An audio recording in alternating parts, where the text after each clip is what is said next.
Apocalipse 3. E ao anjo da igreja que está em Laodiceia, escreve: isto diz o Amém, a testemunha fiel e verdadeira, o princípio da criação de Deus. Eu sei as tuas obras, que nem és frio, nem quente. Tomara que foras frio ou quente. Assim, porque és morno, e não és frio nem quente, vomitar-te-ei da minha boca. Como dizes, rico sou, e estou enriquecido, e de nada tenho falta. Não sabes que és um desgraçado, e miserável, e pobre, e cego, e nu. Aconselho-te que de mim compre ouro provado no fogo, para que te enriqueças e vestes brancas, para que te vistas, e não apareça a vergonha da tua nudez, e que unjas os olhos com colírio, para que vejas. Eu repreendo e castigo a todos quanto amo. Sê, pois, zeloso e arrepende-te. Eis que estou à porta e bato. Se alguém ouvir a minha voz e abrir a porta, entrarei em sua casa e com ele cearei e ele com... Pai Santo, querido Deus, estamos diante da tua palavra, ó Deus, num versículo, ó Deus, tão conhecido, ó Deus, e tão profundo, que diz respeito, Senhor, ó Deus, a nossa geração, meu Pai. Fala conosco através da tua palavra, Deus. Usa a minha boca para transmitir a tua mensagem, que ela é poderosa, Pai, ela é viva e ela é eficaz. Ó Deus, que cada alma haja temor, ó Pai, e que essa palavra possa trazer transformação de vida, meu Pai, no nome de Jesus. Amém. Queridos, nesse versículo, ele é bastante interessante porque os teólogos estudam ele e falam o seguinte: eles estudam as igrejas do Apocalipse como se fosse representando uma época, ou uma geração, uma estação. Se você for pegar, são 7 igrejas da Ásia. A igreja de Laodiceia, ela é a 7ª igreja. E cada uma representando o que a igreja já aconteceu com a igreja. Já mostrou a igreja que foi perseguida, a igreja que estava quase para desistir, a igreja que cresceu, e agora mostra a igreja que enriqueceu, a igreja que cresceu, e tudo indica que é a igreja da nossa época. E eu não posso começar essa mensagem sem fazer uma introdução e dizer para você que nós somos a geração da volta de Jesus. Isso é uma coisa muito séria, isso é uma coisa que balança, porque os sinais eles estão todos aí. Nós somos a geração que vai experimentar o último reavivamento. Porque o avivamento ele aconteceu lá na igreja primitiva. O avivamento ele aconteceu lá na Rua Azusa, onde os dons do Espírito Santo foram manifestos de novo ao mundo. No mundo frio, que não tinha mais os dons, de repente trouxe de novo, há menos de 100 anos. Mas nós, nessa última geração, vamos experimentar o mais excelente avivamento de tudo. Que o Espírito Santo é Ele que identifica a igreja. E é Ele que vai trazer o avivamento na igreja. Porque quando a igreja for arrebatada, o Espírito Santo não vai estar mais sobre a terra. Mas enquanto ele está na terra, é para trazer o avivamento. É para trazer pessoas tão ruins lá no mundo, para trazer ele para Deus. Apesar que a gente fala assim, não, é impossível esse cara vir. O Espírito Santo vai pegar ele vai ajoelhar, ele vai chorar, ele vai clamar. Avivamento. Não importa o que ele fez, não importa o que ele pensa, Deus ele vai transformar. O pior que tiver, vai vir e vai dobrar os pés diante do Rei dos Reis e do Senhor dos Senhores. Através do Espírito Santo. Nas nossas vidas. Como diz o pastor Cirilo, o Espírito Santo é Deus, que lembra? Em mim. O Espírito Santo é Deus através de mim. Quantos lembram dessa palavra? Diga bem. Amém. Então, nós somos a geração que vai experimentar o reavivamento, certo? Porém, nós somos a geração que vai ver o falso profeta disseminando mentira, disseminando heresia e pretexto para desviar milhares, para desviar muitas pessoas. O falso profeta está às portas. E o anticristo está muito mais perto do que a gente imagina. É nessa geração. A Bíblia fala, são sinais, queridos. Nós somos a geração que vai ver a tecnologia avançando cada vez mais. Cada vez mais. Você vai estar... Deu aqui uma pessoa na sua frente. Você vai ver como que a tecnologia ela vai avançar. Meu irmão, tem um livro aí que eu já li, que fala a respeito da física quântica. Você não sabe o que o computador da física quântica é capaz de fazer. Você não tem noção. É muita tecnologia. Tudo dizendo a respeito da volta de Jesus. Somos nós. Você pode pegar, nunca houve tanto avanço de tecnologia do que nos últimos 50 anos. 50 anos atrás não tinha internet, não tinha iPhone, não tinha nada de tecnologia, não tinha videogame. O videogame mais chique que tinha era aquele que você jogava assim na minha época. Nós vamos ver, presta atenção, nós vamos ver a Europa se disseminando para virar um único governo na Europa. Você pode ver, quem estuda história aí, lá no ABC, você vê. tanto de alianças que a Europa fez. Em 2000 fizeram um acordo lá para fazer uma única moeda, chamada qual? Euro. Em 2000, faz muito tempo, meu querido. Eu falei, não. A Europa, ela está querendo juntar não sei quantas cidades lá, por quê? Por causa da crise financeira. A Grécia, e não sei mais qual país lá, crise aqui, crise ali. Ah, vamos colocar fazer uma nova ordem mundial. Você vai ouvir falar sobre isso. A nova ordem mundial. Um governo que vai gerar paz para o mundo inteiro, que vai tirar a crise do mundo. Uma falsa paz. Nós vamos ver uma falsa paz através de um governo chamado do Anticristo. Está na Bíblia. E você vê Apocalipse se cumprindo. Onde João ele viu os reis da terra toda se juntando próximo ao rio Eufrates para se juntar, para colocar o anticristo no poder. Meu irmão, e o que você vê de presidentes se reunindo, conversando e fazendo acordo não é para pouca coisa não. O fim está chegando. Amém? Queridos, olha, presta atenção. Eu coloquei lá no Facebook uma postagem do Barack Obama, não sei se é verdade ou não é, tomando uma vacina chamada antirreligião. Isso eu não sei se é verdade. Mas o que acontece? Eu fui ler, eles falam que essa vacina, ele inibe o chamado gene de Deus, que é aquele que faz você ter uma experiência espiritual. Ele inibe, você não sente mais experiência com Deus. Ele quer fazer a gente se tornar cada vez mais ateu, não crê em Deus. É uma vacina. E daqui a pouco vai se tornar obrigatória essa vacina. Lá nos Estados Unidos tem a lei do chip. Tem hospitais nos Estados Unidos que só pode atender o paciente se ele tiver um chip. Será que tem alguma coisa estranha nisso daí? Eu não sei, você tira suas conclusões. Então nós somos a geração que vai ver isso acontecer. Nós somos a geração que vai ver igreja perseguida, pessoa morrer, vai ver peste, vai ver fome, vai ver terremoto. Cada terremoto que eu vejo eu falo, Jesus está voltando. Aconteceu tsunami, Jesus está voltando. Tudo é um sinal, esteja atento. Para o bobo, uma lesão é normal, mas para a gente que é cristão e que acompanha a palavra de Deus, a gente vai ver, não é normal. Jesus falou assim, nos últimos dias vão haver maremotos, terremotos, fome, peste, guerra e rumores de guerra. Já aconteceu a última guerra mundial. Sabe quando que foi? 1930. Faz muito tempo? Faça suas contas. Terremoto? Sempre houve terremoto. Vai estudar para ver quantos terremotos, qual foi o último terremoto que teve, quando que começou a ter mais terremoto. Vai estudar, vai estudar. Não vem falando conversa fiada não. Vai estudar antes de vir falar de conversa fiada. Jesus está voltando. É nessa geração. Já parou para pensar? Que coisa maravilhosa! Deus fez a gente nascer em 2000, eu nasci em 93. 93 para participar, para ser a última geração que vai experimentar todos os sinais da Bíblia. Que vai ter o Espírito Santo para ajudar, que vai ver o falso profeta, que vai combater a heresia, que vai pregar, que vai gerar o avivamento. Nós somos essa geração. Algo queima dentro de mim. Eu podia ter nascido na igreja que foi perseguida, na igreja que não tinha avivamento, na igreja que era fria, mas eu nasci nessa geração para fazer algo diferente. Eu e você somos chamados para isso. Interessante do texto que nós podemos ver que quem está dizendo e para quem está sendo dito essa carta. O versículo começa, e ao anjo da igreja de Laodiceia. Então eu quero que você veja Laodiceia não como um lugar, mas como uma geração. Então está dizendo assim, ó, e diga à igreja da pós-moderna, e diga à igreja de agora o seguinte. E quem está dizendo? O amém. Quem está dizendo? A testemunha fiel e verdadeira. Quem é essa pessoa, gente?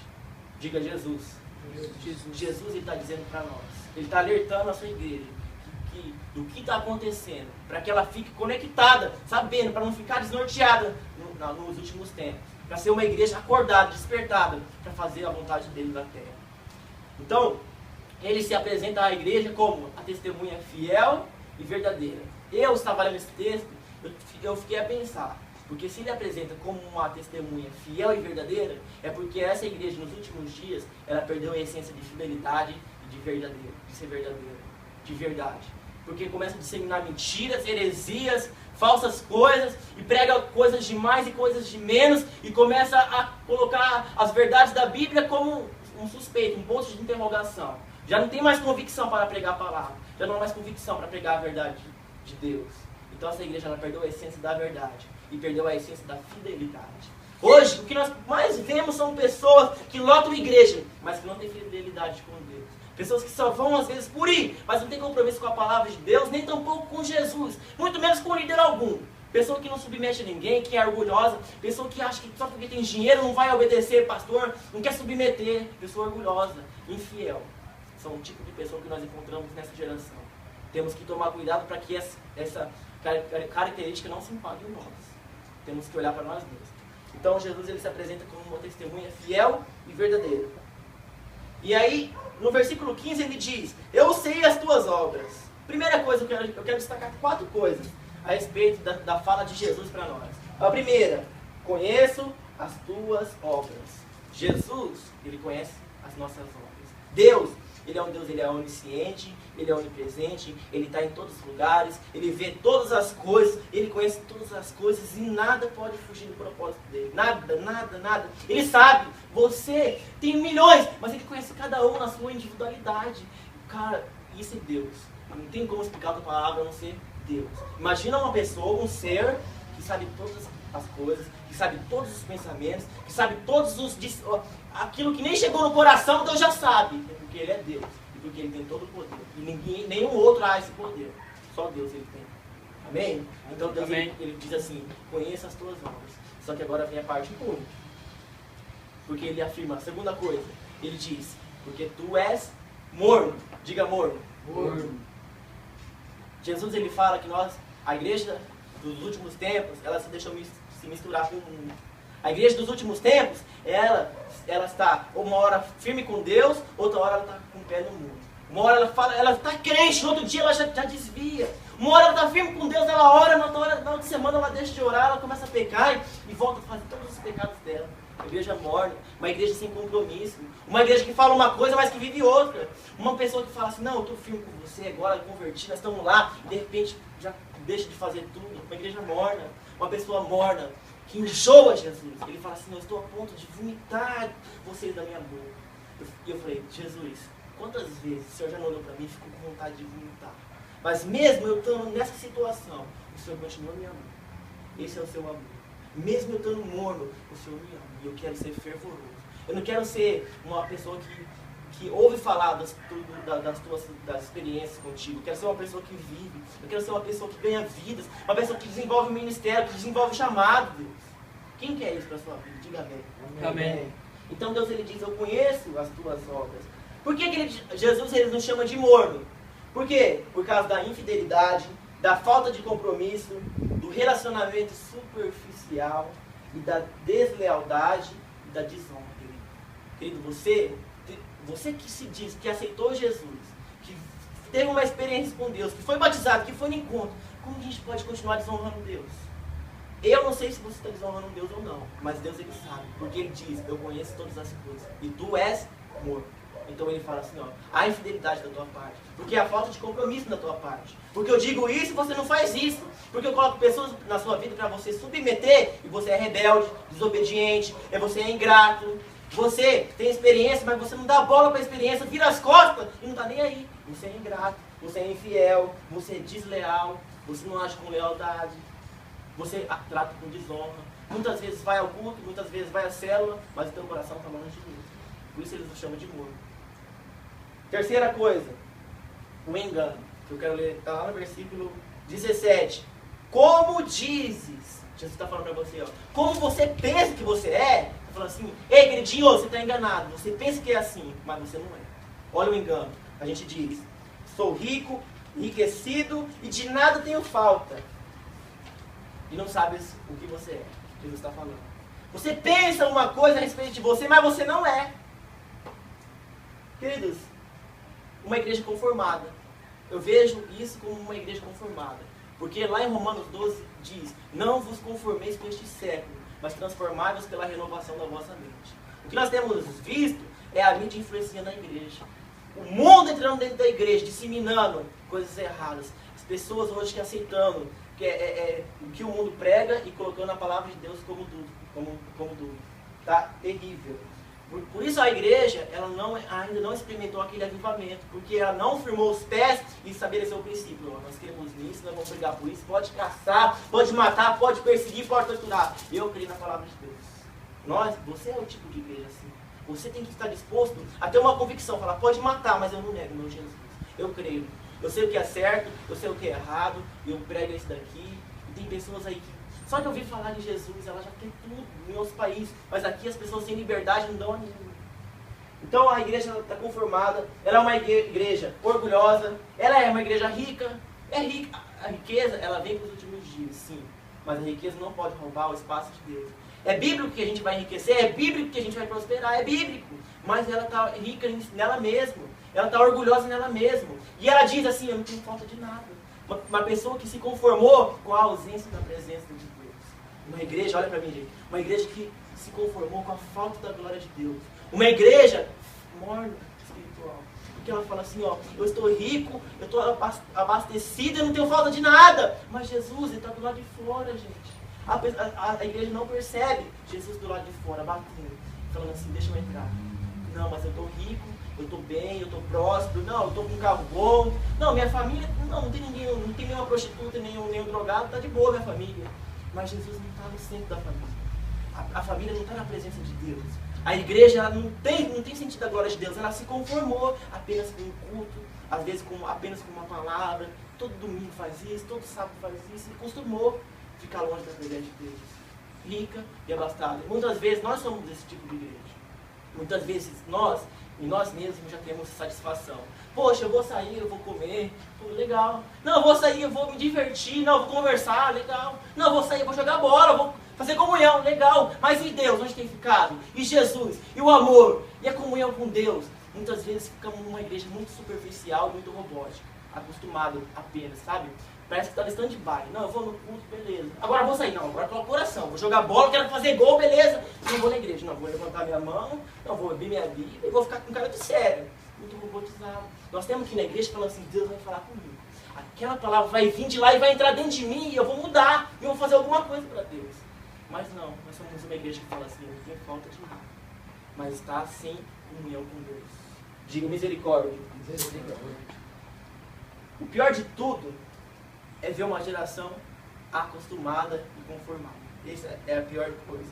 Olha lá, continuando no versículo 17, na parte B, vai vir a quarta coisa, que se chama a crítica de Jesus. Que é um desgraçado, miserável e pobre e cego e nu. Queridos, não é fácil você ouvir uma crítica. Porém, se a crítica é verdadeira, ela vai te ajudar a cair em si. Ela vai te ajudar a voltar para Deus. Ela vai te ajudar a ver a verdade que você não consegue enxergar. Por causa do quê? Porque eu estou abastecido, eu estou farto, eu estou rico. Mas Jesus ele fez a crítica para que nós possamos cair na real. Ele faz a crítica para quê? Para que a gente possa se humilhar, para ver se Deus ele pode voltar para nós.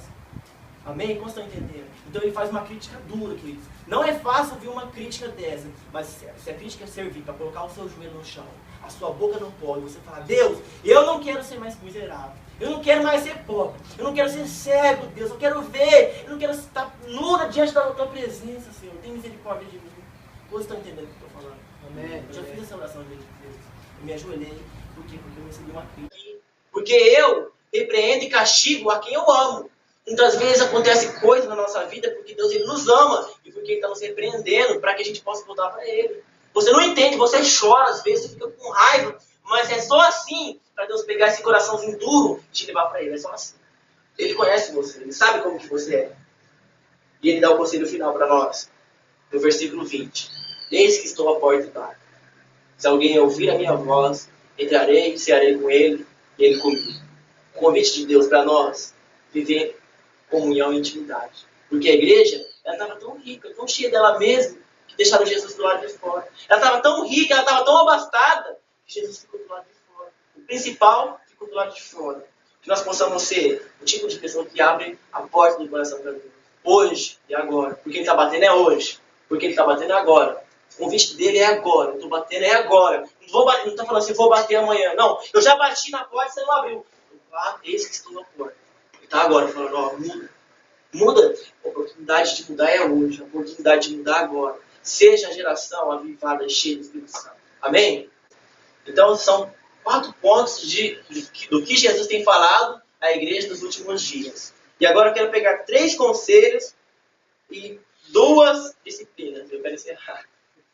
Só tem 3 conselhos e 2 disciplinas, beleza? Primeiro conselho, vamos lá, versículo 19. Aconselho-te que de mim compres ouro provado no fogo. Primeiro, ouro provado no fogo. Segundo, para que te enriqueça. Segundo, e vestes brancas. E terceiro, colírio para que vejas.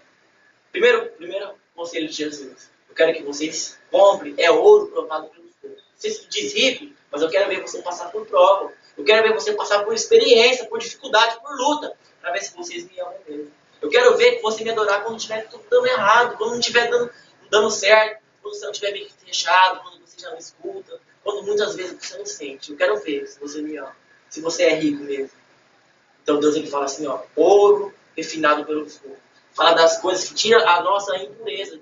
O fogo ele tira aquilo que não é de Deus na nossa vida. Segundo, compre vestes brancas, para que nós não ficamos nus. Vestes brancas fala a respeito de santidade. Veste branca fala a respeito de temor. Poxa, como que eu vou caminhar com Deus e continuar com esse pecado? Não, uma coisa é eu querer largar, outra coisa é eu me conformar com o pecado de estimação. Se eu quero largar, eu vou buscar ajuda. Falar, poxa, eu não consigo largar isso daqui. Não, isso aqui está me prendendo, mas eu não quero, eu quero é Deus. Você tem que largar. Agora, se ficar com o pecado escondido, sustentando, manchando as suas vestes, Jesus fala assim, compre uma veste branca, porque senão você vai ficar nu, você vai passar vergonha. Terceiro, e compra colírio para que vejas. Pior coisa que pode ter é uma geração cega. Uma geração que não olha para ela mesma, que não sabe onde está, não sabe o que está vivendo.